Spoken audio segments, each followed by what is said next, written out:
I am very sure that a lot of people are in shock with the latest development.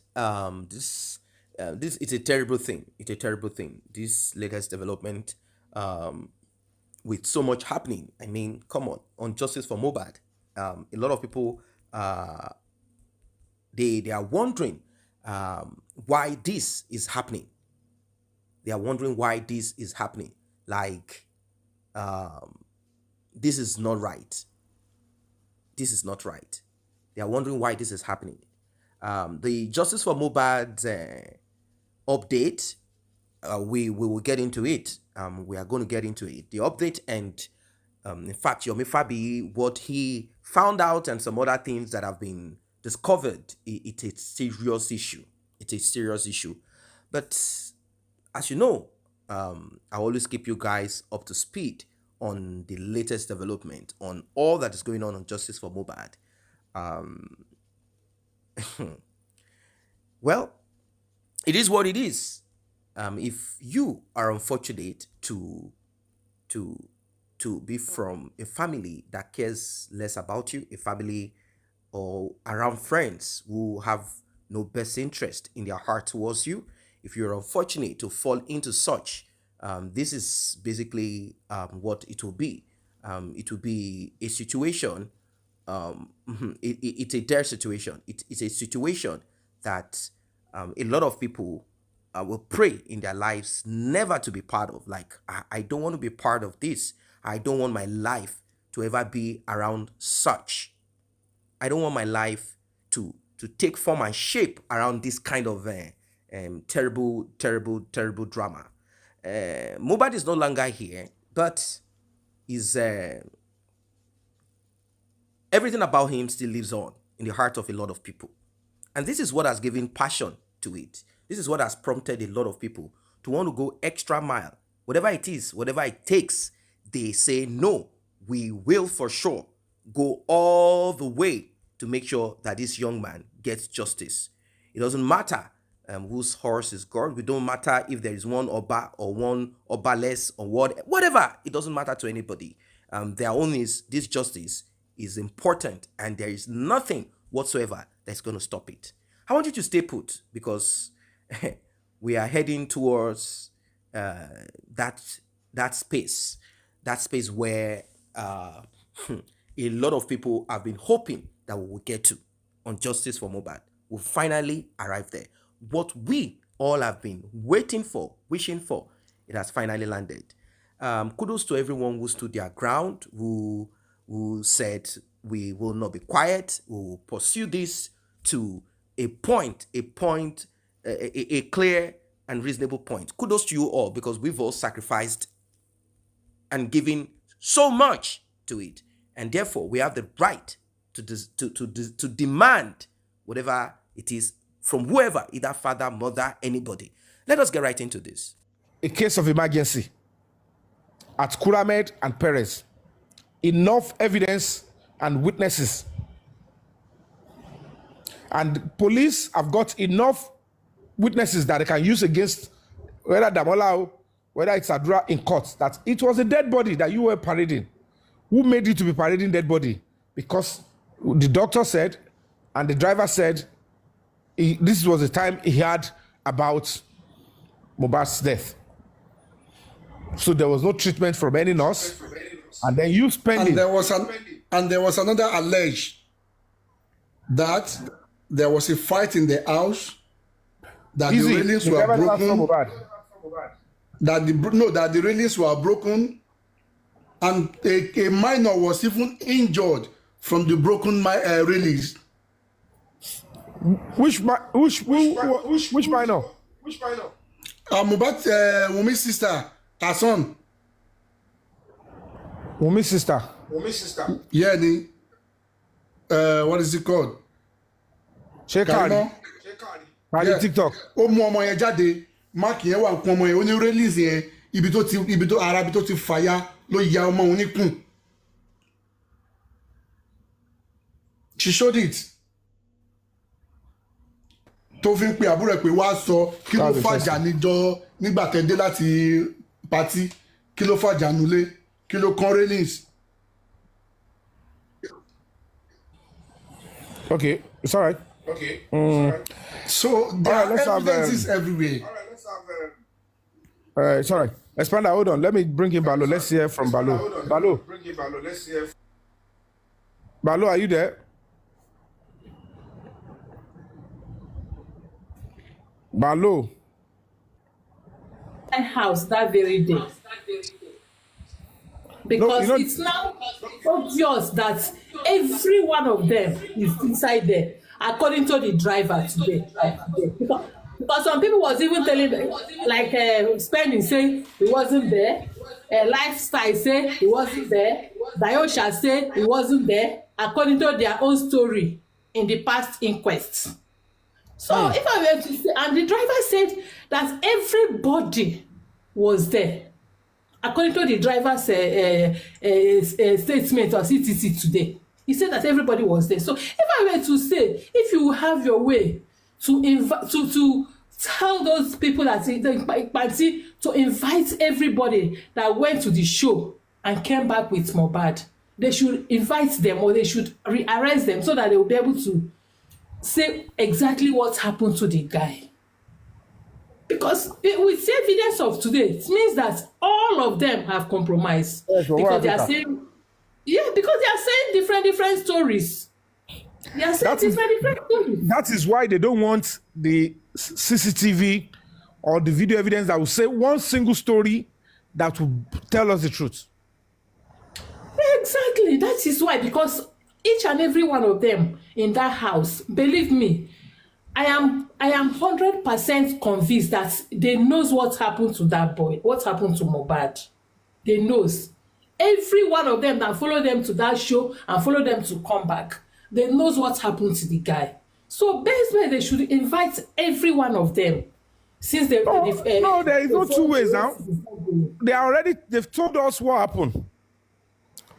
Through Adra's TikTok account, we have been told what happened. And there is no way Adra said that was not happened to Mohbad. There was no way. Even all the police stations we have gone to, he has never said that is not what happened. He is only saying he is not the one that wrote it. So he was not saying, no, that's not what happened. No. He's just telling he's not the one that wrote it and following the normal, stating the lies that is being spread about. Oh, Imole was injected. Because at the end of the day now, what he was saying, that a nurse injected Mohbad, is looking like a lie now because it's obvious that the nurse never even met Mohbad alive. And there is no way I would even believe him. Because how can you, Adura, said Mohbad was injected by a nurse when you said anybody that claimed to see Mohbad past 11, is lying. Past 12 on 11, is lying. So how come you are now telling me after your TikTok handle have told us what happened, you are now coming to say Mohbad was injected by a nurse and this? Who are you deceiving? So why are the police not charging you? Because at the end of the day, you are deceiving the public and you are deceiving the police. And that is obstruction of justice. You walk on sọ pé ẹni tó bá rí sọ pé òun rí Mohbad lẹ́yìn aago méjìlá ní ọjọ́ on the 11th. Even Kate sọ pé on the 12th. I just come back on the 12th that person is lying. Now they ask you after they brought you in that this is a message you sent via TikTok and everything. Now you are coming to tell us that, what actually happened to Mohbad on the day he died? When they asked, okay, tell us what happened. He said a nurse injected him. Nurse said I came after 2. After 2. So who is lying, you or the nurse? So it's obvious that the police will have to look at it and say, at this juncture, before we make a mess of this institution and it gets to other places that we don't, because what we need to start doing is, sorry to say, I will wait reasonably for Panti to do justice to this job. In the absence of that, we need a strong protest in Abuja and a strong petition to the IG and then to the Minister of Police Affairs. Strong one. If you all are going to get justice for Mohbad, now we are at a stage that they cannot tell us there is no video evidence. And they know we cannot go and find it by ourselves. So police will either be making a mess by saying where the phone was kept in the command. that they can't find it. If it's going to get to that stage, then we have to know that the entire Nigerian police, the entire Nigerian government are doing the same thing. But they will be telling you, police have done this, police have done that, until you get to the same police at the high level and you realize that they are not part of it at all. If you complain properly, they are ready to answer you. And I know that at this juncture, they will push us. If Panti does not do the due diligence, they will push us to the IG, and then we will have to get to the root of. And it will not be this IG itself, if possible. If this IG will not do what the public wants and stand by the truth, part of it is that God will not make it to be. We will get to the root of it, and then they will say, okay, you know what? This whole mess is now getting out of hand. All the people here now in the police that are acting, representing police now, they will be out. The new people will be there, and then the government, power that be at the highest level, will have to intervene, because it's getting horribly messy and disgusting. I can't even believe at this stage. Nonsense in Mashele. Rubbish. If they can do this to Mohbad, what nonsense? Tell them tell you about she wala she ogbe. She to back pami no ba ye Mashele le. Wako fokolu e ba nya karakiri. E fi bo ye Shelele o. Can you imagine? Even none of them said that that driver slept there that very day. None of them said. The driver is so tough because he's not ready to compromise. Let's have you talk up Lawa. Yeah, yes, I could share. Yeah. In fact, I really appreciate and I commend your efforts, your struggle, your championing the justice for Mohbad. I pray to God Almighty will crown all your efforts. And to those of other people that really want justice for Mohbad, Almighty God will crown all our efforts. Yes, Amen. Sir. The truth from this matter is not far-fetched. And the truth is about to be revealed. Only that if they can take one or two steps will be a new complaint through the Ministry of Human Rights, Ministry of Justice in Abuja. There is a section there is a department there that did with human rights and abuses. Tombale channel, if the foundation can take this matter, write a petitions and submit it to the Ministry of Justice in Abuja, like, oh, it's as if that there are some certain set of people who are there to bring down the struggle. Panti will deliver justice for Mohbad. Some of the plans have failed. Some of it failed today. Some of it failed previously. And some of them will fail next week. And by the special grace of God and the spirit of Mohbad, the other onslaught will fail. And immediately that fails, I will want to ask, how long should we give Panti before we make the second option, which is the next move? How long? Because these are the kind of deliberations we should be having on this kind of page. And that's the minimum of 3 working days. Irrespective of administrative. You're not getting what I'm saying. Okay. Now that they've established in Panti, that is the original section of the police that has been assigned the homicide case of Mohbad from beginning, which has the governor's consent and all of that. Okay, these are the department, these are the detective and the team given the job to do. And the governor or any bigger person have all complained that they should take the stuff away from them. The only person that complained about them is still Break the Silence Foundation to the AIG. And that is why the AIG took up the job to investigate all those lacunas, the areas they didn't touch, so that when they get the whole facts, they will be able to give it back to them and say, yeah, now we have done the job for you, check this social person to come. But unfortunately, they took it back to the AIG. So now that they are doing the job, don't forget, they will be calling in all the suspects one by one.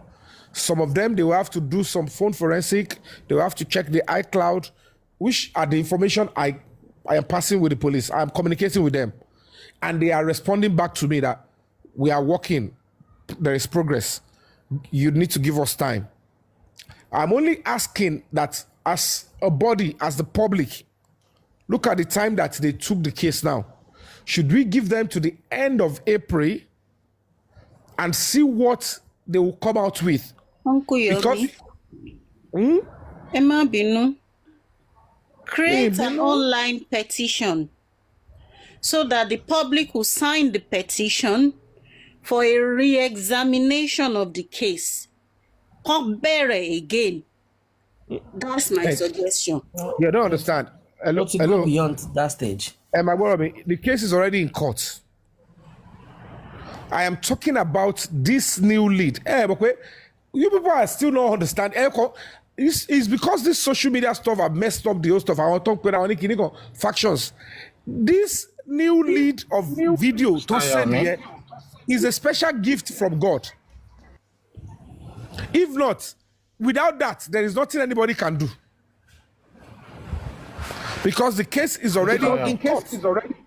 April is not bad for taking up the matter before them. April ending is not bad, but if you also agree with us that giving them more time, they will continue foot dragging. No, irrespective of how lengthy time you want to give them, they will continue foot dragging. They will let you know, like, oh, they have some other things they're handling. They will be giving excuses one after the other. So if we give them like, okay, fine, at the end of their failure by next week, hopefully, and Panti did not come up with a concrete evidence or concrete resolution that we want, yes, the Break the Silence Foundation can take up the matter by before the end of the April and channel it to an appropriate ministry that will look into it, that will challenge the assigned. The point is, I won't be coming. Another thing that we cannot do is, if we are not satisfied again with the workings of Panti, I'm sorry, I have to say this in advance. I won't be able to tell you what is the next place we are facing before they go and ambush us. I hope you guys will have to accept me with me on that one. Agreed. Mr. Yomi, Security purpose, agreed. may God bless your wisdom. May God elevate you in every way you need help. And this will be a quick one. And what am I suggesting? Based on the fact that you said you wrote a letter to the presidency, I don't think that letter will go far. My suggestion might be necessary to plan a demonstration outside the Nigerian National Assembly, enlisting the support of Nigerian broadcasting companies to highlight the issue and capture the presidency attention. That is one. Then you need to accept some other forces, and I mean some others human rights fighters. Somebody like Very Dark Man, you need to associate. You need to call him into this force. I have called him before. I have called him before, but I know that if we take the protest to Abuja, it will show face. Yes, that's exactly the reason why I want you to try to get him into the movement. If you can do this, trust me, it's going to get a lot of attention from different parasisters that will support this dream. Or else Mohbad could be unpilled to battle. Like he might not get the justice, because the way I'm saying things right now, a lot of things has been compromised, and they are working. The more you go, the more they are trying to shut you down, and they are using every offices in Lagos State to do just that. So now you need to go national. You need some people who are natural investigators to come into this issue and fight it out once and for all. I believe there is one powerful person in Lagos State that was shortchanging, that was using all his influences to gaslight See, you. all those people are big. They are having problem with Ashwaju already. Mohbad spirit is not playing. I can tell you for free. All we need to know, all you all need to know is that the only one of the things they can use to bring Ashwaju's government down is to still use this video evidence at a critical moment to hurt Ashwaju. You see, this is one thing about that video evidence. The one thing about that video evidence is if there are no videos, they will not force them to bring out a video. But if there are more pressure from Nigerians, trust me, that video will come out. And I'm telling you right now, that video is even outside there with somebody who is showing no care of Kokomi, Jekima won't tell me. But I can tell you, if that video can come to you,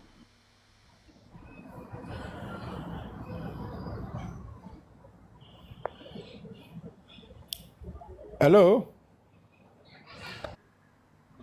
Yeah, Can you when hear you're me? correcting him with the right pronunciation. oh, okay. Yabafe, yes, Yabafe. So what I'm trying to say is, you see that video, if you have a segment of that video with you, another one goes to Baba Mohbad. I'm telling you publicly that another person out there do have the same videos. And they're just showing no interest of submission basically because of what is going on around the case. And they're like, oh, kukuku come, imagine Faramisiwala. But if Nigerians stood their ground, getting attention of the medias, getting attention of the presidency, pushing your case before the National Assembly, trust me, there are so many giant people out there that really want to see the end of this case. They will come out and that video will come out. But if you're expecting police to force them to bring out that video, that will not be achievable because... Okay, now let me ask you. Okay. Yeah, Buffet. I understand there is another video evidence. Any evidence is important. Okay, sir. Those that have it, where do they think they want to use it? You see, what I'm saying is... Where do you think they should have... What I'm saying is, there are some other people that do have that video, but one fẹ́ ṣe ní ṣe pé àkókò mi má jẹ́ fara mi sí wàhálà, wọ́n tọ́jú ẹ̀ pé kò kúkú kan àwọn, but tó bá ti rí pé force ó ju àwọn lọ, àwọn èèyàn tí ń jáde, táwọn kan tí ń rí bí tí case yẹn lọ, wọ́n máa fi video yẹn lẹ̀. I swear to God, ẹ máa rí video yẹn from nowhere. Ẹ ní mọ bí tó ti jáde, àwọn èèyàn kàn máa sọ, mo ní lọ́wọ́ gbà. You know where I know they want to use it? Yes, sir. And the people that really want to use it are political distractors and detractors. That is the time things like this, they will now say, you see, politicians are funny. Even history about any political opponent or a political party, they will buy it immediately just to change people's mind away from a particular. How did they discredit Jonathan? Just because they said people in his government, they are taking money and he didn't talk. And they said he drink ogogoro only. Do you understand? And they said they withdrew money from NNPC that we don't know whether it's true or not. And they use it to discredit his government. Yeah, I can go. Another time, Very Dark Man said when he visited China, he said as soon as he gets to Nigeria, he's going to talk to a couple of people. He wanted to take a case up against Wunmi, that now is going to burn the bridge down. But when he came back, he never mentioned that again. What could have happened? You know, I don't know. I don't know. I don't know either. I don't know either. So what I'm thinking is... Hello, Yabafe. I want us to have a very productive session. And okay, I can't, like I said, you people are supporters of Break the Silence Foundation, Justice for Mohbad. So some things I will run it through you guys. Some I will only run it through the lawyers that are with us, and then we'll take actions the way we have been doing on the ground. Even this one that we wrote to the president now, it is myself and the lawyers that we decided on it, because we know this coroner inquest, we know this is going to come out today. So now basically, this particular one of we waiting for Panti, like how long do you think we can wait for? And when we write to them that we are not getting updates, or when should we, how long do you think we can wait before we seek audience at it? Maybe I just want us to conclude on that, because as it is hot, Neil, they think today's stuff will weaken us. We must show our strength of character, strength in character, and show them that so the real quest for justice for Mohbad will start, because they will tell them you have used everything, it's gone. 1 Let month. the public fix it. So that's what I want us to debate. Yeah, the day kò ń ṣe pé à ń pariwo justice. It's just unfortunate pé okay Mohbad la fi ń pariwo pé justice. If not, it's not for justice anymore. Ká ní pé nǹkan tá à ń ṣe yìí pé ó máa jí ọmọ yẹn padà, it would have, you know, most of us will be very happy pé kó lè jí mọ́. But kí irú ẹ̀ má lọ tún ṣe ṣe nǹkan tá à ń ṣe. Yes, ara wa là ń ṣe fún. You understand? Àtàlùmẹ́ni tó kàn. And don't even crown it all. This thing actually needed somebody who has the name, who has the face. And like you said earlier on, you have sacrificed a lot. Putting yourself out alone, putting your face out there alone is enough. Not to talk of ati dide aisun, ati gbogbo. My brother, it is not easy. Now, I am saying this to every other justice seeker who too sincerely. There was, I think, the last coroner inquest. Yeah, that was the last coroner inquest. That, honestly, I cried. Moti ronu lo, mi o mo biti mi o as a moduro ba yi moti ronu lo. The only thing that I was saying to myself was, "E se wo lomo yi se to fi je pe wọ́n dà báyìí. Nígbà tó wà láyé wọ́n dà. After death too, wọ́n tún dà. Lẹ́yìn tó ti kú, wọ́n tún ṣe. Do you know light of what? Do you know that one of the police officers told to arrest Adura? He forced himself to be in the team. Only conscient only because I see the excessive stress effort of this man. Yeah. Only mo de lo ba won team yen pe only o de lo ba mo ni FMC, I want to assist this investigation. Do you understand? Yeah. If police officers can think that way, You can imagine. how much more I will tell you justice? And it will even is even like it's absurdity pé pẹ̀lú gbogbo nǹkan tí ọmọ yẹn là kọjá ní ayé tí gbogbo wa mọ̀. Even okay fine, we were not there when he was going through all those things, but today we have an idea. Now ó tún kú àwọn ṣì ń rí nǹkan táwọn èèyàn ń ṣe fún pé wọ́n tún ṣèkà fún. You get what I'm saying? He's only a wicked and a heartless parent or a heartless human being that would see all these things and would still choose to go against him getting justice. Now, this is to everybody. We are not, all of us, we can't have the same mind. Everybody's mind is different. You know, if you know, where you are not sincerely looking for justice for this boy, but if you are sincerely looking for justice for this boy, I want to encourage each and every one of us that please don't let us give up. The truth is heart-wrenching, it's very discouraging, it's tiring. Any name you can call it, please go ahead and call it. You understand? But but boy ó ṣì wà ńbẹ̀ yẹn o, ẹ jọ̀ọ́ nítorí Ọlọ́run. Whatever it will take, let us give it. And at this point, let me even tell you, we have even contributed. Wọ́n ti gba owó wa, àwọn owó go fraud me àti gbogbo àti náwó àti nọ́ra, àìsùn àìwo, ẹ jọ̀ọ́ nítorí Ọlọ́run. If you ask me, the only hope, the only thing to cool is that 3 seconds video. And I am grateful to God that 3 seconds video was not sent to anybody, but was sent to you. Now, you that is sent to, You are not just anybody. You are somebody who has a voice. You are somebody who has a face in Nigeria. Ẹ jọ̀ọ́, ẹ jẹ́ ká support man yìí. Ẹ dẹ̀ jẹ́ ká dúró tì pé 3 seconds video yẹn o, wọ́n gbọ́dọ̀ gbé jáde. Any other thing outside that, if you know you are seeking for justice, so don't waste your time listening to any other thing again. Don't waste your time going to any other platforms again. As a human being, yes, I was affected mentally.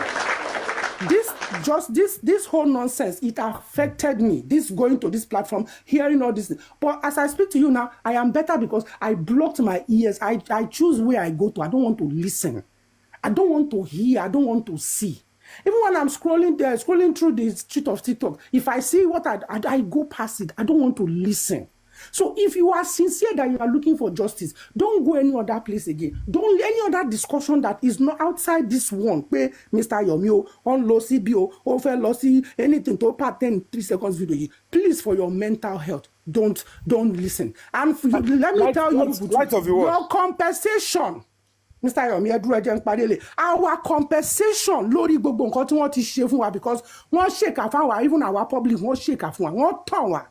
Àwọn tó mọ òótọ́ tí wọ́n wá sọ síta wọ́n ń tàn wá. Our compensation for all our effort, our stress all these years, months, not sleeping and everything, is on this 3 seconds video. So if you people know that you want to waste if like they want to waste it, like they said, they have assumed that they have wasted one ton. Tẹ́ bá mọ̀ pé lóòótọ́ pé ẹ fẹ́ kàn tàn yín, orí 3 seconds video la bá wọn takú sí ibẹ̀ wọ́n máa gbé video yẹn jáde ni. Mo ti fẹ́ sọ ní pé aláwọ̀kọ́ ṣé ń gbọ́dọ̀ mi. That is my submission, sir. Mo ń gbọ́ yín, sir. Ohun tí ẹ láti kọ́kọ́ understand ni pé ibi tí ọ̀pọ̀lọpọ̀ ti ṣe mistake, àdúrà bọ́ta sọ̀rọ̀ ní corona inquest ó fún yín ní vivid timing tí Mohbad kú.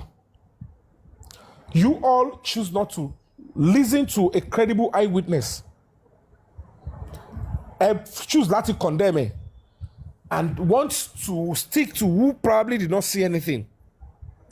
Now it came out again to speak via TikTok. Some people that are also claiming that you go to listen to are finding it so hard to want that thing to materialize. Let's look at the Nigerian police that we all know at the moment. Are you what I'm saying? Let's look at the moment.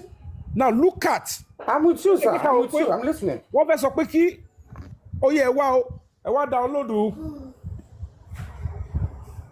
kò yẹ yín jókòó download iCloud.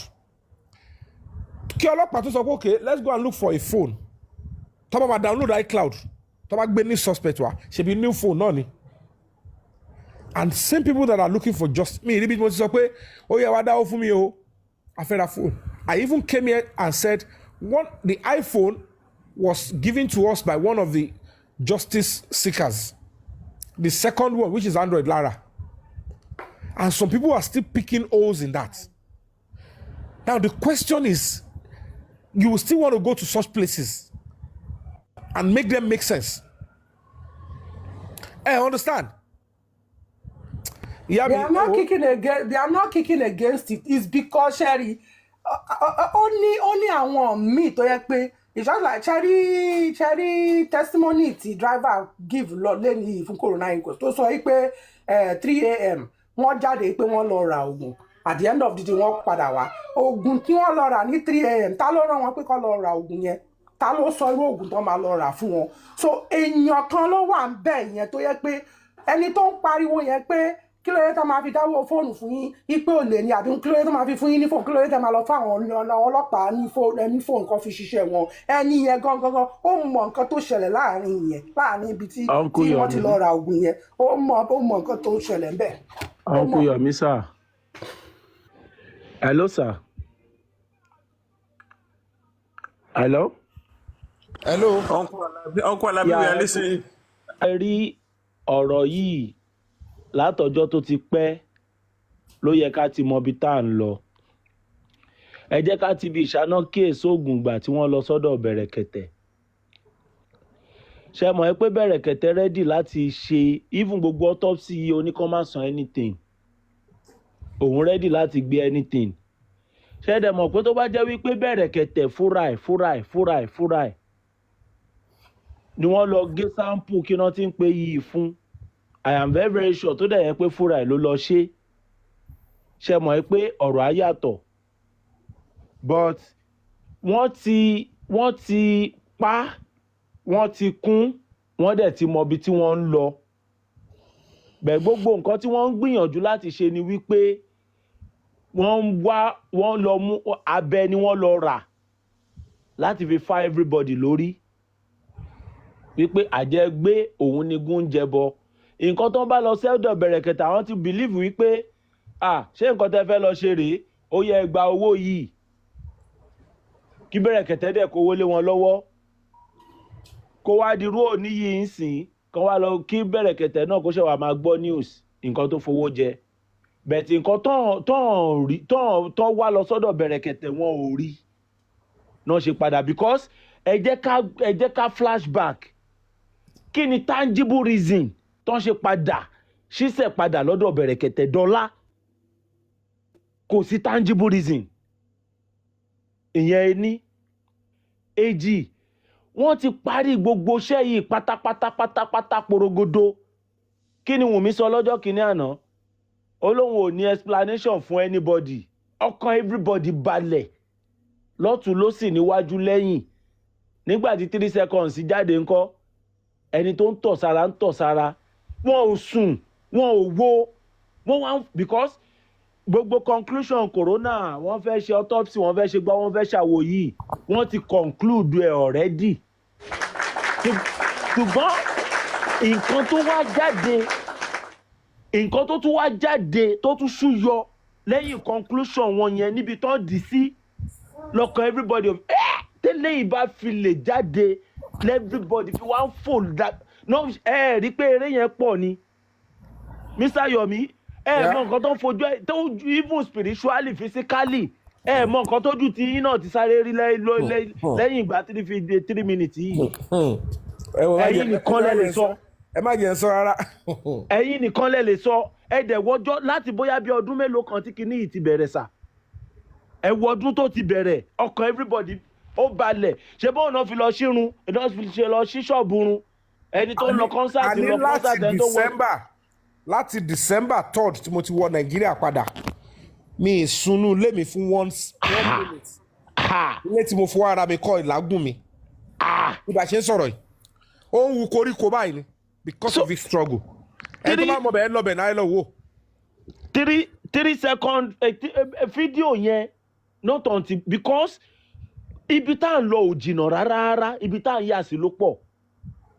Ẹ̀yin náà wò ó sí autopsy kìíní, autopsy kejì, ṣó ṣeé ṣe ni nílùú tí ì ṣe wípé ìlú inú gbẹ́gi àwọn òkété tó wà nínú ìsà gan wọ́n mọ̀ bọ́ ṣe ń tolé wọn, wọ́n mọ̀ bọ́ ṣe ń ṣètò ilé wọn. Talkless of giant of Africa, ìlú tó jẹ́ giant of Africa.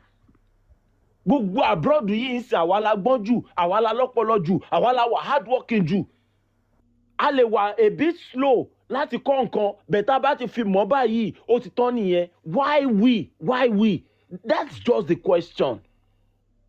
Wọ́n lọ ṣọ́tọ̀. Now Mr. Yomi, nǹkan tẹ́mi tún ronú ẹ̀ lélẹ́yìí sà kí n tó tún gbàgbé. Irú autopsy tó ṣe yẹn, ṣé mọ̀ pé lálákọ̀ọ́kọ́ eléyìí tí wọ́n lọ ṣe tó wá ta kí wọ́n ti ń pè fún wa. Àmọ́ bí tí wọ́n ti lọ ṣe pẹ̀rẹ́sì kí wọ́n ti ń pè kan Slovakia àbí kí wọ́n ti lọ ṣe l'Amẹ́ríkà. Bóyá Slovakia ni, bóyá Burundi ni. Now níbo náà ti lọ ṣe léyìí náà? Aláwọn ọ̀jọ̀gbọ́n lórílẹ̀‐èdè ayé tí wọn ò sùn. Kọ́ fún wa lọ sí ìyẹn. Pennsylvania lọ ti lọ ṣe o, Pennsylvania. Náà tún ti lọ ṣe èkejì náà sà. Irú kejì yìí ń sìn kàn jẹ́ ká mọ ibi tí wọ́n ti lọ ṣe kejì. Bó ṣe UK ń bíbà yìí very very simple. A gbé sí Google ní bíbà. A dẹ̀ máa make enquiry very simple kò dàbí. Àní ẹ wo bí ẹ bọ́lẹ̀ ń bẹ̀. Gbédè tí mo pè fún yín ni pé gbogbo ntẹ́rẹ̀rí tó ṣe ń play out ń sìn. It was a script that has been actioned since 2023. Bẹ́ẹ̀ni. And the reason for that is not far-fetched. ṣé ń gbọ́dọ̀ mi òótọ́ tí àwọn ọ̀kan ẹ mọ̀ pé kò ṣe gbọ́ àwọn tí ẹni pọ́n wà ń di kéèsì Mohbad lọ ní that courage Bẹ́ẹ̀ni. to stand and face the truth. Bẹ́ẹ̀ni. Even àwọn míì kan tọ́yìn sọ fún yín pé àwọn fight for justice selective justice ọ̀hún wá ojúṣàájú because ọ̀hún rí pé we are doing justice for Baba Mohbad and I told them clearly the only victim here is Mohbad. Ohun tó ti lè mú ìyá ẹ̀ tó gbé sínú tó tẹ̀gẹ̀lẹ̀ lórí ẹni tó ní number one excuse láti tẹ́lẹ̀ sọ pé ṣe fẹ́ láìkẹ́ tó ẹni tó gbé sínú ni tẹ́ni ẹ̀ dẹ̀ fi lè yẹgẹrẹ tí public then move forward to say without you Mama Mohbad we will get justice for this boy. It's because it is natural for us to do. However, òótọ́ tí gbogbo yín ò kọ́kọ́ fẹ́ accept pé number one no member of the family as at the time tó ń gbé Mohbad wọnú ilẹ̀ tó lọ report fọlọ́pàá pé Mohbad need the justice. Bẹ́ẹ̀ni, if not for the public. So now ṣe rò pé wọ́n kàn máa dédé gbé Mohbad kúrò nínú ilé yẹn wọ́n kàn lọ sí láì sí tí o ti ní gbogbo sí ọjọ́ agree conclusion. tí ò bá sí agreement ẹni tí ò agree yẹn a máa gbọ́ ariwo ẹ̀ kó tó di pé wọ́n sí Mohbad tí ò bá pariwo níbi tó wà á ti pariwo sórí social media ọkùn ti bọ́ sínú lẹ̀ at the end of the day tí ó bá jẹ́ pé wọ́n pa Mohbad sínú lé ni bọ́ ṣe paint ẹ̀ fún wa in tí gbogbo yín láti kọ́kọ́ go back to now tó bá jẹ́ pé àwọn ará àta ẹ ni wọ́n pa Mohbad ni lọ́wọ́ pa sínú lé tí bàbá bá tẹ̀ náà fẹ́ lọ sin ọmọ ẹ̀ ṣebí ìyàwó máa ó rí ẹni tó wá pa ó dẹ̀ mọ̀ àwọn tó wá pa ṣebó yẹ kó pariwo síta. But no, they know what happened. Àdúrà saw what happened. The only person tẹ́mi rí pé kò rẹ́dí àti tẹ̀lé irọ́ yẹn wọ́n force ẹ̀ wọ́n play on his emotional intelligence pé eléyìí like láti di star òun náà fẹ́ kọrin bóyá ó ní talent orin ó ràn ní family wọn and they are using it to hoodwink him is àdúrà. Wọ́n dẹ̀ rí ni pé òótọ́ tó wà bẹ́ẹ̀ ni pé it's looking like there was an accident. Ẹja, you were violent and tí Ọlọ́run dẹ̀ fi help wa pẹ̀lú new thing tó ń ṣe lọ́sìn ni pé kò ń ṣe 3 seconds video extension ẹnìkan ló wà nílẹ̀. Another video ti wà lọ́wọ́ bíntín tó lóun ti fún bàbá Mohbad tó tún show pé we have not just one thing, there is other evidence of existing violence before. Àdúrà ti sọ clearly kò change ọ̀rọ̀ ẹ̀ ẹni tó bá lóun rí Mohbad after 12 níjọ́ ó parọ́ ìyá Mohbad ti ṣe fídíò Monday lọ́mọ mi kú ọ̀rẹ́ Mohbad ti sọ pé Monday ló kú 11th and that means gbogbo yọpọnyọrin gbogbo pátákópátá ti tó lẹ̀ yẹn ó gbọ́dọ̀ play out ó fẹ́ play out bó ṣe dé ní August yẹn mo ti ṣàlàyé fún èyí tó pẹ̀lẹ́ ń gúrẹ́ sí àti làgàtàgbà yẹn I quickly wrote a letter tí mo share pẹ̀lú wọn letter tí mo kọ sí commissioner of police pé mo fẹ́ protest ní Ìkòròdú mo dẹ̀ tún kọ letter pókè o the governor ẹ bá wa sọ pé kó suspend the corona inquest kọ́lọ́pàá padà sí investigation and the legal team tó sẹ̀lẹ̀ sígbà yẹn wọ́n discard ẹ pé èwo lélẹ̀ sọ yìí ó lè fẹ́ bá ọ̀rọ̀ jẹ́. So when they saw that I was making move pé protest yìí máa jẹ́ kí wọ́n ṣí ojú lọ sínú kéèsì padà ibi tí ò yẹ kó lọ the same family ó dùn mí pé ká ní pé bóyá olórí ẹbí wà so on top of the game ni ó bá ti rí pé ẹ wo 2 weeks before kó tó ní pé mo ṣe protest yẹn family ti kọ́kọ́ against it tó fẹ́ ṣe yẹn. Bẹ́ẹ̀ni. And the Mr. Famuyiwa came to olórí ẹbí's platform and claimed that nítorí 3 days a day before protest yẹn ni judge yẹn complain it's a lie until I sent the publication to olórí ẹbí no like so ẹ tẹ̀ ti lọ against the protest tẹ́ni ìfẹ́ ṣe láti support yín as at that time ṣáà ti pé owó kọ̀ọ̀kan wà lọ́wọ́ mi. You understand what I'm trying to say? Yes, sir. At the end of the day, I went to the estate. I said, I can't tell what is going on. I need to share this with the family lawyer or whoever. Any come lost anywhere. Oh, kiniko, nobody must do legacy. Kiniko, mi ò mọ̀ tó ṣẹlẹ̀ ńgbà yẹn. Mo dẹ̀ fẹ́ tẹ̀ gẹ́gẹ́ kí má bàa ṣe rìn.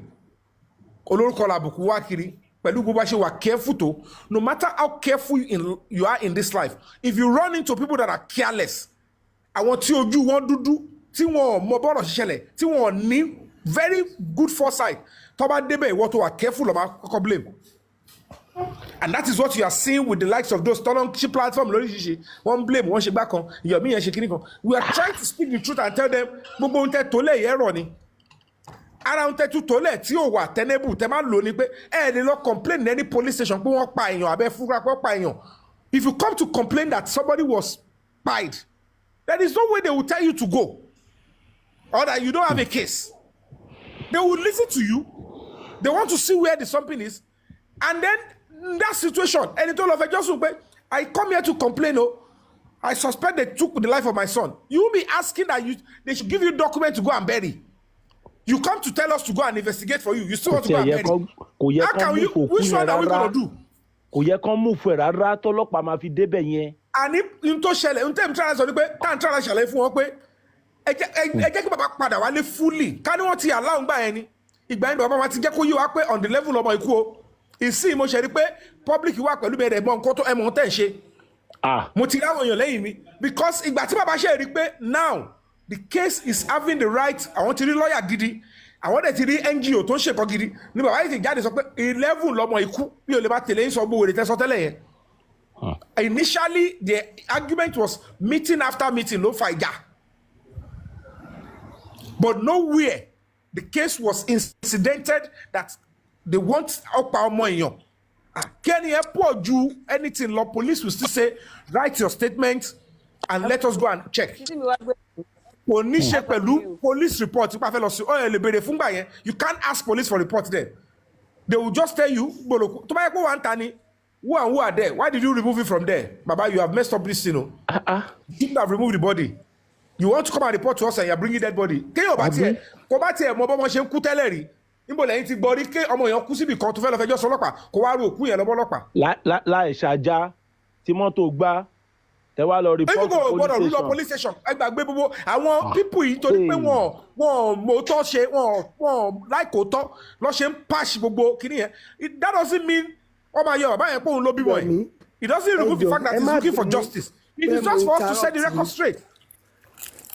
Mr. Yomi mo fẹ́ jẹ́ kí wọ́n tí nǹkan tẹ̀ sọ ẹ má bínú pé wọ́n interrupt yín mo fẹ́ kí wọ́n tí nǹkan tẹ̀ sọ nígbà tẹ̀ bẹ̀rẹ̀ justice for Mohbad tẹ̀ bẹ̀rẹ̀ ní ṣe investigation ẹ nípa àwọn èèyàn kan sọ pé ládùúgbò yẹn pé wọ́n ti ń gbọ́ kinní kan láti bí 11 sí 12 ṣé ń tẹ́ sọ yẹn ó ń come true ní ohun tí dókítà kejì tó sọ àti dókítà kejì bíi 3 àbí no dókítà kejì àti dírẹ́fà èmi nǹkan tó wá yà mí lẹ́nu Mr. Yomi mo fẹ́ kẹ́ bá mi wò pé ṣé kò jẹ́ kó sọ ni nǹkan tó yà mí lẹ́nu ni wípé èèyàn kankan nínú wọn tó béèrè àwọn sáàni àtàwọn lọ́ọ̀yà gbogbo wọn kí kankan nu wọn má lè wá dá padà pé tí wọ́n bá ní ó ti kú láìkó àti 3 hours or more ago tọ́dẹ̀ náà gbé dé ọ̀dọ̀ ẹ ní 4:15 that means pé ó ti kú láti time tẹ́yìn sọ yẹn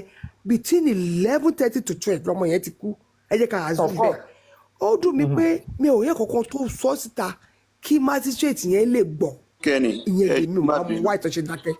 tíbi kẹ́ni ṣe rí ṣe rọ wọn lọ́ọ̀yà yẹn ṣe ń gbọ́ mi ṣe rọ wọn lọ́ọ̀yà yẹn wọn ò ní sòótọ́ ọ̀rọ̀ sọ̀rọ̀ mi wọn ò ní láéláyé sòótọ́ ọ̀rọ̀ there are some critical questions that they should be the one to ask but kò ń ṣe pé wọn ò mọ̀ it is just.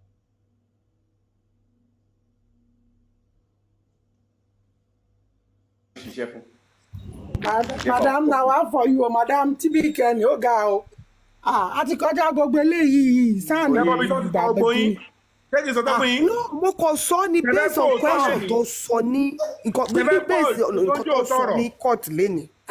ìyá mi a lot of things has been happening and they didn't ask the proper question. So oya go ti yé yín. Light of the world òun ni godfather tó wà lẹ́yìn ẹni tó pa Mohbad the only godfather tó wà lẹ́yìn ẹni tó pa Mohbad lélẹ́yìn tó fi tó gbogbo tó fi owó ni any other thing tẹ́ bá rí àwọn tó ti gba owó tí wọ́n wò pé ẹ̀jẹ̀ try connection ta ni tó bá rí real pressure efele ẹ lọ kọ nǹkan tí mo sọ fún yìí the next protest tó máa ṣẹlẹ̀ lẹ́kọ̀ọ́ àbí l'Abuja ẹ rí pé ogun ẹ̀ ní wọn ò ní dúró sílé tó bá di táìmù yẹn. ó yẹ yín kọ́ mo sọ the cocoa of the matter is they've staged so many things as lies tó máa ma dẹ́rù báyìí wọ́n lórúkọ àwọn èèyàn wọ́n bí ẹni tọ́kọ̀ lọ bẹ̀ pé ẹjọ́ sà a máa ti dáràn ẹgbà wá ṣé ń gbọ́dọ̀ mi táwọn èèyàn wò pé òkè bàbá yín màá wò nǹkan tí mo lè ṣe sí gbogbo pé wọ́n bá wọn wà nú ẹ̀ kíní kan ló lọ́mọ kíní kan gbogbo yẹn extra fake ni o tẹ́ bá ti wo yẹn nǹkan tí wọ́n ti tòjọ́ lẹ̀ àwọn tó ṣe script tó lọ bá rú àwọn samilari kíní kan tó gbé yín lọ bẹ̀ àwọn tó wọnú lé wọ́n mọ̀ pé kú tó pa Mohbad kan yẹn o wọ́n mọ̀ pé àwọn yẹn ò ní ṣe bẹ́ẹ̀ o ṣùgbọ́n wọ́n ta script débi pé ẹ bá rò pé àbí Naira Marley àbí samilari ló rọyàn wọlé kó wá pa Mohbad wọnú lé wọ́n dẹ̀ mọ̀ kó òṣìkọ̀ tó ṣẹlẹ̀ nìyẹn pé ìjà tó ti jọ gbọ́kàn tí dábà sọ ni wọ́n ti jọ ń jà ẹ̀dẹ̀ ṣe bẹ́ẹ̀ pẹ́ mọ̀ pé domestic violence ó máa ń lead síkú ohun tó ṣì ń bí nínú pẹ̀lú ó lè pààyàn náà domestic violence can kill. ó pààyàn. ẹ jẹ́ kí n bọ́ọ̀sì bọ́ọ̀bù yín ẹ jẹ́ kí n bọ́ọ̀sì bọ́ọ̀bù yín ṣèbí ìgbà tí nọ́ọ̀sì dé ó nígbà tó react àwọn sá káàkiri àwọn sáré lọ sí pharmacy àbí now ìgbà tí driver sùn ó ní 3 o'clock àwọn kan wá gbá window wọ́n wá jẹun nínú mọ́tò pé kọ́wọn wá gbọ́ wọ́n panic pé kan sáré kan wá pharmacy káàkiri wọ́n sọ fún pé kò sépo nínú mọ́tò question tó bá fẹ́ bèrè mélòó làwọn people gan sá káàkiri gangan náà mélòó lẹ sá káàkiri driver confam pé 3 o'clock lóru ẹ wá bá òun wọ́n wá kanlẹ̀kùn mọ́tò wípé kóun wá gbọ́ wọn lọ sí pharmacy kò yé yín. Mélòó lọ ń sá káàkiri lóru. Mélòó lẹ ń sá káàkiri. Ìbéèrè ńlá. Ṣé mi ò yé yín? Mélòó lẹ ok nọ́ọ̀sì sọ pé òun náà wọn àti wọn kan àwọn sáré lọ kirikiri àwọn sáré gbirigbiri pẹ̀lú kíkọ. Driver also confirm àwọn kan wá bá òun ní 3 o'clock wọ́n sáré káàkiri. Original ni driver yẹn bá Spẹ́ẹ̀lì náà tún sọ pé àwọn náà tún sáré lọ sí pharmacy. Òun tẹ̀lé wọn lọ. Àná ọlọ́pàá máa kó ogun wọn padà again ẹ má wo náà. Ṣẹ́rí ẹ jẹ́ kí bọ́ọ̀sì ṣe ti rí request ní fún ní ìbò mi ìrírú ẹ̀rí pathologist wa an handout ní pathologist gbé wá dání sẹ́ẹ̀ handout. Ayé máa jẹ. Ìjọba ti fẹ́ wà láìsẹ̀ gbogbo report yẹn nu handout ló wà. So when I was saying ṣẹ́rí àwọn kọ̀ọ̀kan mi wà tẹ́ pé kò àní àwọn òní bọ́ta wá sọ online but tó bá ti fojú hàn a lè máa back ẹ̀ up. I said gbogbo report yìí gbogbo kìíní tó fẹ́ kà yìí àwọn kan ti rí. èmi ò lọ́bọ̀ involve o mi sọ pé bọ̀ involve o. kò yé yín èmi ò sọ tọ́ba o èmi ò. Sami Jojo you said it 2 weeks ago pé kíní yìí ti jáde pé nǹkan you said it and I heard you when you said it and I believe you. ọba ò involve pé kọ́ lọ pa Mohbad sínú ilé ẹgbẹ́ ọ̀rọ̀ rẹ̀ kúrò. ọba ò sí bẹ́ẹ̀ ọba ò involve. ẹni tó bàjá nulẹ̀ mẹ́ni tó bàjá bóbò nìyẹn wọ́n lọ sábọ̀ ọba kó lo power ẹ̀ kó fi help àwọn ni. ọba ò dẹ̀bọ̀ pé wọ́n ti gbéṣẹ́ bí wọ́n bá wọn. Ṣẹ́rí Mr. Yomi ẹni tó bá Mohbad jà mọ̀ ó mọ̀ pé òun ló bá jà nǹkan tó dẹ̀ ṣẹlẹ̀ wọ́n mọ̀ nǹkan tó ṣẹlẹ̀ sọ̀rọ̀ mi ò yé yín now nígbà tí pathologist délé ni tó gbé handout wá ibi kọ́kọ́ ló ti type ẹ̀ ibi kọ́kọ́ ló ti ṣe spiral binding tó fi blue cover sí ṣé ibi kọ́kọ́ ló ti ṣe ẹni tó ṣe yàn ò ní kọ́pì lọ́wọ́ wọ́n gbàgbé òṣì ẹ̀fún májísírètì ayọ̀ mi ẹkún Sami Jojo lẹ́rìn-ín náà. kò yé pathologist wa ń bọ̀ Mr. mi ìrírú ẹ̀ láyé mi sẹ́ pathologist wa ń bọ̀ ó gbé handout wá bí ẹni tó fẹ́ wá defend the project ẹ mọ̀ tí wọ́n ti ṣe project wọ́n ti fẹ́ defend the project yín wà láì nǹkan tó wá pín nìyẹn sẹ́ ó fún magistrate òun mẹ́yọ kan dání lọ́ọ̀yà náà wá paragraph 49 you summarize kìnnìkan you know when you want to kind of like you are doing your project when you write everything your submission your summary and everything was exactly what that man came to do today so they were now asking him ẹ̀mọ̀tá fẹ́ defend the project náà tó wà bẹ̀rẹ̀ pé paragraph kìnnìkan tó máa explain kan tó wà ń bẹ̀ kìnnìkan tó that was what happened and I was like a ní wọ́n àpọ̀ láti lọ jókòó síwájú kí máa lè máa gbọ́ dáadáa kí lè ríran dáadáa ṣẹ́rí èmi máa sọ ti tèmi òótọ́ dẹ̀ ni EFCC ṣì máa kó àwọn èèyàn lórí justice for Mohbad ṣẹ́kọ́ gbàgbé òṣì. kọ́kọ́ gbogbo wọn kọ́kọ́ gbogbo wọn kọ́kọ́ wọn. ṣẹ́rí ẹ má ṣe nǹkan kan fún mi. They said they wanted to go and do that autopsy nílùú òyìnbó. Wọ́n máa provide ibi tó ti ṣe autopsy yẹn o.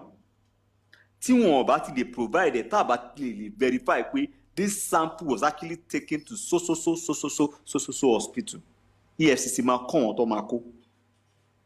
EFCC láti kó àwọn tó máa kó for fraud, for deception, for lies. Against the public. Against the public. Say against the public. Taking yes. the public as Jojo, mo fẹ́ bá yín fi kún. Ṣé máa tọ́nà ṣé táwọn tíìmù Black Widow sọ pé láti sẹ́yìn ló ti wá? Ẹ wá ní wọn mọ ìtàn wọn bá sọ̀rọ̀. Wọ́n dẹ̀ ní kọ́ mọ orúkọ ẹ̀ jáde mú ìwá ni wọn ò lè mú jáde. Àwọn jọ́dá sàdídẹ̀ mọ formation pẹ̀ ó ti dá. Jerry, ẹni tó wá lè ní it was a junior to ẹni tí gọ́ọ̀mẹ̀ntì gbé fún tẹ́lẹ̀. Junior ẹni. And this, whatever they did, was done in Lagos. He only said they sent some particles to Europe. Imole sent this in Europe. At a point, you said you were taking the body to America or you were taking the sample to America. It's going to be done in America. At a point, that was what they said. So, about the sample she did Europe. Sample to the Europe, yẹn lè ṣe gangan níbẹ̀. Because they can't tell me they took part of his head or his leg or whatever. It was only specimen they took from his body. Specimen lọ mú bí ọkọ̀ gé part kan lára ẹ̀, wọ́n kọ̀ gé kíní kan. Ṣé yẹn lẹ gbé lọ sí Europe? Ẹ wá expect pé máa rí result pẹ̀lú ẹ̀ lé. Ṣé rí gbogbo nǹkan tó ṣe dé nìyí? Wọ́n ti script kíní yẹn ti pẹ́. Wọn ò mọ tó ṣe máa gbé jáde láti wá face public ni.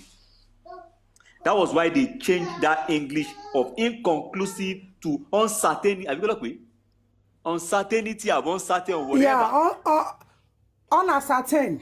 Uncertain.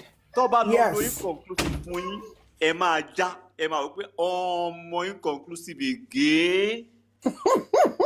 Mr. Yomi, inconclusive again. They knew. Baba Mohbad knew everything that was going on. Gbogbo tó ṣẹlẹ̀ lélẹ̀ pátápátá wọ́n ti sọ fún wọ́n ti brief ẹ̀. Sammy Jojo. Wọ́n ti brief Sammy Jojo, my brother. Baba Mohbad, of course, ṣé kò mọ̀ tó ṣẹlẹ̀ ní ṣé kò ti rí report tẹ́lẹ̀ wọ́n ti sọ ọ̀kan tó máa sọ lélẹ̀ ni. Ṣé wọ́n ti sọ fún ni. Sammy Jojo. Tani Sammy Jojo kó tó nípa abẹ́rẹ́ sí mọ́rágọ́ mo ti sọ yẹn ti pẹ́. Òun ló fa ìjà tó sọ pé mi ò support corona inquest. Mo sọ pé kò ní ṣe kíní kan. Ngbà tó tún yá tán lọ́ tún give judgement pé wọn ò dóde corona inquest. Mo tún ṣàlàyé fún wọn pé ohun tó wà nílẹ̀ lélẹ̀. Kíní yìí kò ṣe pé ó rọ̀ mí lọ́rùn láti máa sọ nǹkan tí ìjọba tó lẹ̀. Bọ́n nítorí pé corona inquest ẹ̀ kò ń ṣe ìjọba ló gbé lẹ̀. Ní tí wọn ò fẹ́ gbàgbọ́ nìyẹn pé Oríyọmí Hamzat ti sọ fún yín dáadáa pé the prime suspect ó dìídì tí wá sá lọ bá lọ́yà táwọn lo agbẹjọ́rò táwọn ló ń gbà yẹn ọ̀dẹ̀ ní kò ń wá ṣerú kéèsì yẹn.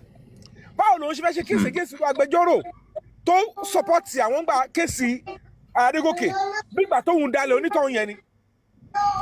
Àwọn ẹbí ẹnu yóò kò ó wá jẹ́ kó wá gbà tó yá ó sọ ní gbogbo wọn ló máa padà kó. Adẹ̀ntra láti wọ́n ṣàlàyé fún wọn pé n tó wà nílẹ̀ yìí ìjọba ò kárí Lagos state government ló establish ẹ pé kéèsì Mohbad yìí ó apá ọlọ́pàá apá bíi wọ́n ti ṣèwádìí débi kan ẹ̀rí tí báyìí ti wà lọ́wọ́ wọ́n kàn nídìí corona inquest nísìnyí ẹni kọ́ gbé corona inquest dìde kí Lagos state government wọ́n bẹ̀rẹ̀ sí náwó lé lórí wọ́n bá pé ká náwó lé kí ni lé lórí ó mọ̀ fúnra ẹ pé fèkì ló fẹ́ gbélẹ̀ ó tún wá ṣe ká máa lọ ṣe test láti Amẹ́ríkà ká náà bí 50 million naira kò tí yẹn kọ́ mọ̀ sọ.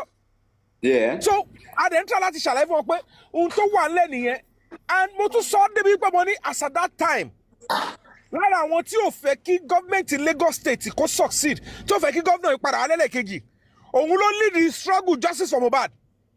Tẹ́ bá ní kí gọ́ọ̀mẹ̀ntì wa ná owó gbà tẹ́ pọ́ fẹ́ sọ di hero ni wọ́n pé ìwọ kẹ̀ ìsìn wa tó fẹ́ lo fẹ́ gazọ̀ ó fẹ́ fi kéèsì Mohbad ó fẹ́ sọ̀rọ̀ ẹni kíní lọ́sẹ̀ wọ́n pé kò tiẹ̀ sí kò jọ́ nísìnyí tó ti wá ń padà sójú ọ̀nà sí the government are now willing to do what but ibi tí kéèsì yẹn ti dé kò sí nǹkan tó lè ṣe sí mọ́ wọ́n ti duplicate file lọ gbogbo nǹkan tó dẹ̀ wà nù fáìlì yẹn èèyàn méjì tó lè múlẹ̀ òun ni nurse àti spending now new one tó ṣe jáde ń sìn àwọn rò bóyá báwọn ṣe sọ kó gbé kúrò ní zone 2 kó gbé padà sí pàǹtí yẹn kó máa favour àwọn ìsìn làwọn tí wọ́n ń bá wọn pò adé láti make sure pa máa jàjà débi pé àti òkè lọ́ba tí wọ́n ṣètò wá pàṣẹ fún lílítú agbára tó kú bẹ́ẹ̀ pé nísìnyí àwọn púpì tí wọ́n sàbújá wọn ti protest National Assembly ẹ ti gbọ́ ń pa ìtẹ́lẹ̀ House of Reps ẹ ti gbọ́ fídíò yẹn DSS ẹ pàṣẹ fún DSS kọ́ lọ gbé gbogbo wọn àtàdúrà àti Dàbọ́lá bóde ẹ pé NSA ló máa gbé wọn ni bó jẹ́ IG ló máa pàṣẹ aláti bá wọn pò dé level yẹn láìpẹ́ yìí so àwọn kan fún pàǹtí ní chance in case tó bá fẹ́ ṣiṣẹ́ wọn tó bá fẹ́ ṣe òótọ́ kọ́ ṣe tó bá ti ṣe ibi tá à ń lọ nìyẹn and at the end of the day gbogbo kan tá ti kọ ìyẹ́sì pàǹtí àbájẹ́ kó yọ pé a ti complain pa pàǹtí lálàkọ́ ẹ wo tó ti ṣe fún wa lẹ́lẹ́kejì ṣé nǹkan tó ń pè ní pàǹtí lélẹ̀ ṣé nǹkan tó ń pè ní SID State Investigative Department lélẹ̀ ta ló ń fún wọn ní àṣẹ kọ́ máa ṣe báyìí pẹ̀lú murder case so nísìnyí benefit of the doubt ẹ ti wà lẹ̀ fún pàǹtí pé àwọn ò lè ti torí èèyàn kan bì kan tẹ́ ń lórúkọ àwọn èèyàn aṣíwájú àwọn èèyàn kiri kan àwọn aṣíwájú kẹ́ wá máa lò kẹ́ máa fi control pàǹtí débi pé ayé máa bú ẹnu àtẹ́lù pàǹtí they have the right to say we will stand by the public kò ń ṣe governor ló ní pé kẹ́ máa justice Mohbad governor ní ẹ máa sọ pé ẹ má lọ wá extension video ẹ láyé I can bet my life with that but they will be running to use the governor's name so bó dẹ̀ sọ wípé gbogbo àwọn tó ń lò yẹn ẹ yọ bó ṣe ṣẹlẹ̀ lẹ̀ kò sí pé èèyàn kọ́kọ́ wá láti ta oníkọ́ lọ pa Mohbad wọnú ilé irọ́ ni ẹ ń lè lọ sáré lọ bá wọn torí wọ́n jọ wà papọ̀ kò yẹ kí ọmọ sọ wọ́n lè pẹ̀rú kíní kan ẹ̀gbọ́n ọ̀rọ̀ ṣẹlẹ̀ o ẹ bá wọn bẹ̀yàn báyìí kó bá wọn sọ̀rọ̀ nígbà tí kéèsì dé zone 2 ni mo mọ̀ pé àwọn púpù wọn ò ní connection ọkọ̀ parọ́ kọ́lọ́pọ̀ ṣèyàn kan ni because when I got to zone 2 èmi mo ṣe ń brief wéhẹ́jì tí mo ṣe ogbó ẹ̀ àtàwọn ọlọ́pàá yẹn lára àwọn ọ̀gá ọlọ́pàá yẹn nídìí pè mí wọnú yàrá ó dẹ̀ gbé kúrán sókè pé àwọn púpù yẹn lè fẹ́ wá bí o but òun fi gbogbo iṣẹ́ tóun ti yes tóun fi ṣe òun ò ní gbowó ẹ̀jẹ̀ kankan kọ̀ọ̀ràn yẹn òun pé kan transfer òun kúrò ó dẹ̀ bẹ̀rẹ̀ sí ó dẹ̀ ń pàṣẹ ó ń lead team yẹn ẹ lọ síbi báyìí ẹ lọ gbé báyìí ó tún wọ́n ìyá Mohbad yẹn tára wọn balẹ̀ kó tó lè detain ọjọ́ méjì wọn ò yọjú síbẹ̀ náà kó ní pé ká ṣe ń jẹ papọ̀ láì ìjọ tó pe bàbá náà tún gbé kéèsì kúrò ńbẹ̀ tí bàbá lọ bẹ̀ lọ gbé kéèsì kúrò níjọ́ tí wọ́n ti send invitation sí bàbá lọ́tún bẹ̀ sí rìn yẹn pé ọ̀rọ̀ yìí ti fẹ́ yíwọ́ o but wọn ò mọ ohun tó máa bá àgbà tó ti gba invitation lọ́yìn ti sáré lọ ṣe affidavit pé on the level lọ́mọ kú o tó lọ́mọ̀ pé àwọn eléyìí tó fi lè pe àwọn connection yẹn ò débẹ̀ that means pé àwọn tó promise àwọn pé connection àwọn débẹ̀ kò débi eléyìí o òótọ́ máa fúnlẹ̀ o káwọn tètè yọra wọn but suddenly olórí burúkú lárí kókò lárí kíní yẹn bó ṣe tì mí lọ sọ́nà ọ̀nà kíní nìyẹn tí mo lọ fèsì kéèsì ní alágbọ̀n kí tó dé padà wọ́n ti transfer kéèsì gbogbo àwọn tó ń tì wọlé bọ́nú kéèsì kọ́ lè máa blọ́ọ̀kì gbogbo nǹkan tá a ṣe wọ́n kàn jù wọ́n síwájú so èmi tí mo ń make sure pé gbogbo àwọn King White gbogbo yẹn they are stumbling blocks I need to take them off kí lè rán ọkọ gbogbo wọn máa níbàkan làwọn ṣe jẹ́ lórí social media offline ẹ̀mí tẹ́mi wọn ò gbé ẹ̀ ń dáwọ́ wèrè fáwọn tó yẹ pé ilé bá padà lọ máa dáwọ́ fún wọn lẹ́wọ̀n ẹ bá tọ́ra yín ẹ̀yin náà competition lọ ó kàn wo ogun wọn yẹn pé ká lé yọrọ lọ ká padà sórí adìyẹ ni so gbogbo tó ń ṣe yẹn. petition àwọ̀ta. so whatever the case may be. ọyìn máa ṣe mí o Mr. Yomi ọmọ aṣọ autopsy mi o. ta ló fẹ́ béèrè fún. ẹ lọ kọ́lẹ̀ àná máa ṣe mí ìṣe. my brother ṣẹlẹ gbọ́ tá a bá ti rí video evidence. Taba ti rí video evidence tí DPP ti ní at least 2 witnesses ohun tó ṣẹlẹ̀ nílé yẹn. nǹkan tí Sammy Jojo ń sọ kò yé yín gẹ́ẹ̀tì nǹkan tí Sammy Jojo ń sọ. ok sarcastically àbí. wọ́n máa tún gbé nǹkan míì jáde pé wọ́n fẹ́ gba owó fún autopsy nǹkan tí Sammy Jojo ń sọ nìyẹn. mo ti gbọ́ yín because ó sọ kọ́kọ́ pé ó ní ilé Sammy Jojo ẹ wo ẹ jẹ́ káwa kóra wa jọ bá ṣe kóra wa jọ yìí. ohun ilé tó yẹ kó wọ́n ṣe gangan it is very very expensive so ìyẹn ló máa lọ dúró lé lórí ìsìn pé bí aka kúkú ṣe èyí tó wọ́n yẹn gangan ló máa fún wa ní result. bẹ́ẹ̀ni Sammy Jojo ẹ má pa àwọn pípù yóò ti tó ẹjọ́ tẹ̀lé láyé sùn. àwọn nìkan máa pa àwọn sọ ni pé let's give out to solo the platform b ẹ ká dúró de end of this month kóníkàlùkù máa bá ṣe lọ ká máa ṣe tó ń wá tó bá máa fi dọwọ́ alẹ́ ṣé ń get me tó bá máa fi tó stage kan we'll be able to get our radius tó bá possible ẹ̀yin náà ẹ ṣe lè lọ tẹ́ bá ráyè kẹ́ lọ sí pàǹtí ẹ má yẹ ká fi ṣọ̀rọ̀ kínní ẹ lọ béèrè update ẹ má fi ṣọ̀rọ̀ everybody tó bá ráyè let's keep going there. Mr. Yomi, you were suggesting something before now. Ẹ suggesting kan náà tẹ́ ń sọ pé bóyá kán gbé bóyá billboard lẹ́ ń sọ of course yẹn wà important tàbádẹ́ni tó bá lọ wò ó ṣé ń gẹ́tì kọ́ mọ̀ sọ tó bá wo billboard tó wà ń bẹ̀ kọ́ wo nọ́mbà tó wà lára ẹ̀ kọ́ pé wọ́n any neutral person kó lọ kó wà tó wà lérí abẹ yẹn alágo méjì kọ́ wo bí pàtí yẹn. So much effort put on justice for Mohbad. It is quite disheartening. I mean, it is so sad. It is so sad. Like, a lot of people have wondered, and I don't really know why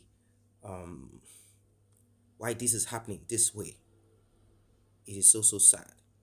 I don't know why this is happening this way. This is not what people wanted. This is not how they wanted it to be. But if you're fighting against injustice, it is bound to happen. You will come across things like this. Definitely. It is bound to happen.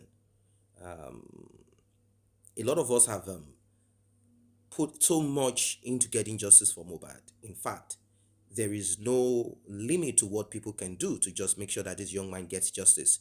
And I've said it times without number, justice for one is justice for all. And if one is to be very straightforward about it, there are certain things that if we really, as human beings, if we really put these things into consideration, you will not need to be convinced about the importance of justice. You will not need to be convinced about it. It will come to you naturally. It will come to you naturally. You will want to do the right thing. That's the truth. You want to do the right thing.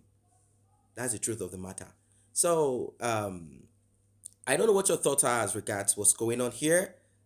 You heard what Yomi Fabi said and suggestions that have been made from different quarters, different people putting out their suggestion here and there, telling you what they think. How should we promote this justice? How should we go about getting it? What else is needed?